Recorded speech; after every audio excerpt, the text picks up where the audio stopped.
क्या हुआ जब वैज्ञानिकों की टीम ने की सोमनाथ ज्योतिर्लिंग के नीचे खुदाई?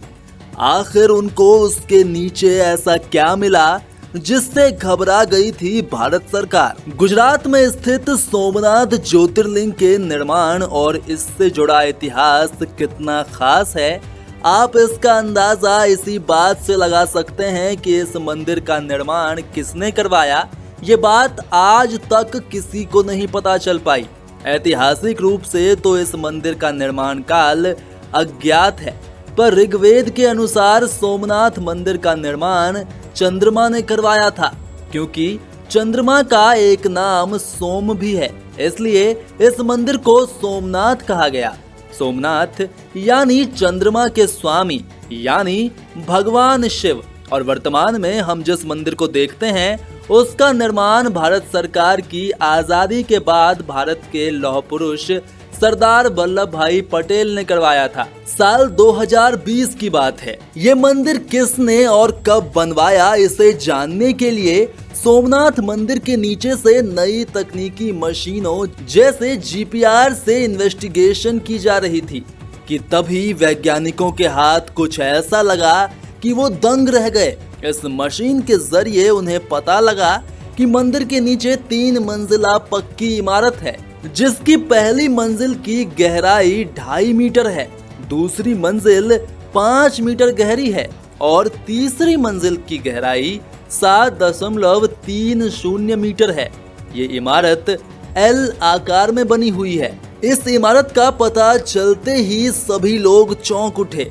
आज तक किसी ने नहीं सोचा था कि इस भव्य मंदिर के नीचे एक और इमारत भी होगी। आखिर ये इमारत किसने और क्यों बनाई होगी, ये भी सोमनाथ के उन्हीं रहस्यों का हिस्सा बन गया। यही नहीं, मंदिर से कुछ दूरी पर बौद्ध गुफाओं का भी पता चला है। तो सवाल उठता है कि क्या इस मंदिर के स्थान पर बुद्धिस्ट लोग रहते थे या फिर कुछ और ही रहस्य छिपा हुआ है इस मंदिर के निर्माण के पीछे। फिलहाल इन सभी जानकारियों के बारे में पुरातत्व विभाग और कुछ वैज्ञानिक मिलकर इसका पता लगा रहे हैं। सोमनाथ मंदिर आस्था के साथ साथ विश्व भर में प्रसिद्ध एक पर्यटन स्थल भी है। मंदिर के प्रांगण में रात 7:30 बजे से लेकर 8:30 बजे तक 1 घंटे का साउंड लाइट शो चलता है, जिसमें बड़े ही सुंदर तरीके से सोमनाथ मंदिर के इतिहास का सचित्र वर्णन किया जाता है। दोस्तों, ये बात बहुत कम लोग जानते हैं और आपको भी ये जानकर बहुत हैरानी होगी कि श्री कृष्ण ने अपना देह त्याग भी यहीं पर किया था। इस स्थान पर बड़ा ही सुंदर कृष्ण मंदिर बना हुआ है। अरब के एक यात्री अल बरूनी ने भी अपने यात्रा वृतांत में इसका वर्णन किया है। गजनी का महमूद 25 दिसंबर 1025 को सोमनाथ पहुंचा था। लड़ाई केवल 2 दिन ही चली थी। मंदिर तबाह हो गया, शिवलिंग तोड़ दिया गया और कोई 6.5 टन सोना गजनी की ओर भेजा गया। साथ में भेजे गए सोमनाथ मंदिर के प्रसिद्ध दरवाजे। ईरानी इतिहासकार और महमूद का दरबारी अल बरूनी इस लड़ाई का चश्मदीद गवाह था। उसके अलावा अरबों ने सोमनाथ मंदिर पर 17 बार आक्रमण किया। महमूद गजनवी के मंदिर लूटने के बाद इसे राजा भीमदेव द्वारा दोबारा बनवाया गया। इसके साथ ही सन 1093 में सिद्ध राजा जय सिंह ने भी इस मंदिर की प्रतिष्ठा और पवित्रीकरण में भरपूर सहयोग किया।